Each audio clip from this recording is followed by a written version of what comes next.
네, 이어서 칭찬받을 보험은 운전자 보험입니다. 오늘 운전자 보험은 박신성 전문가님께서 준비를 해주셨는데요. 이 자동차 보험과 운전자 보험 좀 어떻게 다른 건가요? 네, 이 자동차 보험이랑 운전자 보험은 완전히 다른 보험인데도 음, 불구하고 막 비슷한 단어다 보니까 혼동을 많이 하시거든요. 맞아요. 이 원칙적으로 이 자동차 사고를 낸 운전자는 형사처벌을 받습니다. 네.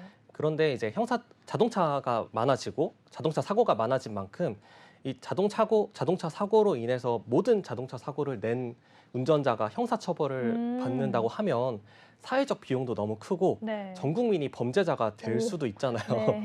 그래서 이제 교통사고 처리 특례법이라는 걸 만들어서 음, 자동차 운전자가 자동차 종합보험을 가입하고 자동차 사고 시 보험 처리를 하면 형사처벌을 감경해 주거나 면해 주는 제도가 생겼습니다. 그래서 이런 교통사고 처리 특례법이 여러 번 개정이 되면서 네. 현재는 자동차 운전자가 자동차 종합보험에 가입을 했어도 법으로 정한 일부 유형의 자동차 사고 시에는 교통사고 보험으로 처리를 해도 형사처벌을 면해주지 않게 되었어요. 그러다 보니까 피해자와 합의가 중요해지는 시기가 되었고요. 음, 금액과 변호사 비용, 벌금 등 형사 합의금 등을 보장하기 위해 만들어진 보험이 운전자 보험입니다. 그래서 자동차 보험은 이 가해자가 피해자에게 지는 민사상 책임을 담보하고 있고요. 운전자 보험은 네. 사고를 냈을 때, 그 피해자한테 본인이 형사처벌을 음. 감경을 받기 위한 합의금과 벌금, 그리고 변호사 비용 등을 보장해주는 보험입니다. 네, 그렇습니다. 먼저 전문가님께서 자동차 보험 그리고 운전자 보험 차이점에 대해서 말씀을 해주셨는데요. 이 자동차 보험은 타인에게 끼친 피해나 차량의 손해를 보상한다라고 하셨고요. 운전자 보험은 운전자 본인에게 발생한 피해를 보상하는 보험, 자동차 보험으로 해결할 수 없는 형사적 책임을 보장을 한다라고 하셨습니다. 그럼 궁금한 게 좀 어떠한 사고를 냈을 때 형사처벌을 면할 수 없는 걸까요? 네.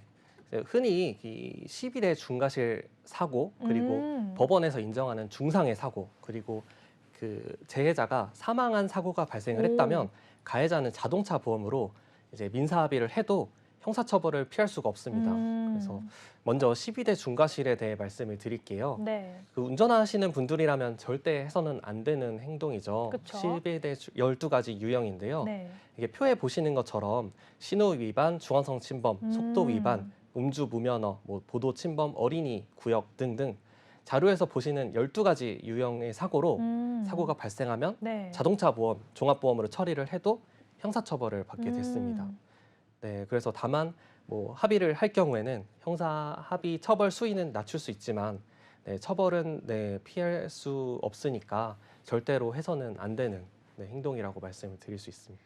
네, 그렇습니다. 먼저 전문가님께서 12대 중과실 교통사고에 대해서 말씀을 해주셨는데요.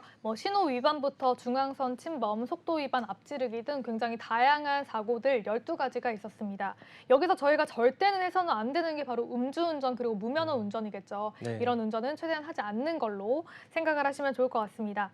먼저 12대 중과실 사고를 냈을 때 형사처벌을 면할 수 없다라고 하셨는데요. 또 두 번째로는 중상해 사고라고 하셨습니다. 이 중상해 사고는 어떤 사고를 말을 하는 걸까요? 네, 그 먼저 중상해에 대해 기준을 아셔야 되는데요. 음, 그 중상해는 부상의 정도, 이제 어, 다치신 분의 전치 주수와는 상관이 없이 네. 그, 그 피해자를 진찰한 주치의한테 물어보거든요. 어, 그 주치의 선생님께 물어봤을 때 생명 유지에 중요한 장기의 중대한 손상이나 신체 음, 부위의 영구적인 불구 또는 완치 가능성이 없거나 음, 희박한 질병을 초래한 경우에는 의사 선생님께서 그 중상해 진단서 소견을 음, 써주시고 네. 그거를 이제 경찰이나 검찰, 법원에 제출했을 때 법원에서 중상해다 아니다 판단을 하고 있습니다.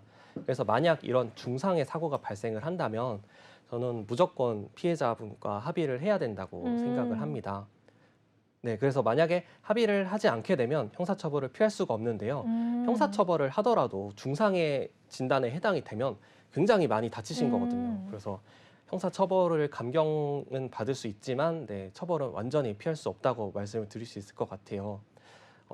예를 들면 이제 경찰이나 검찰 쪽에서 중상해가 아니라고 이제 주치 선생님께서 중상해가 아니라고 써주신 경우가 있는데 음, 그렇게 그런 주치 선생님의 진단을 받고 검찰이나 경찰에서는 이분은 중상의 피해가 아니다라고 얘기를 했을 수 오. 있는데 이제 피해자분이 억울하잖아요. 그쵸. 내가 이렇게 많이 전치 음. 18주나 다쳤는데 네. 중상해가 아니라고 하니까 선생님께서도 이게 그 워딩이 되게 세요. 뭐 네. 생명을 유지하는데 중대한 장기 손상이나 네, 그렇네요. 신체 부위의 영구적인 불구, 음. 완치 가능성이 없는 희박한 질병에 오. 해당한다고 의사 선생님이 이게 저희가 생각하는 것보다 의사 선생님은 이런 정도에 되려면 굉장히 많이 다쳐야 된다고 생각을 하시니까 네.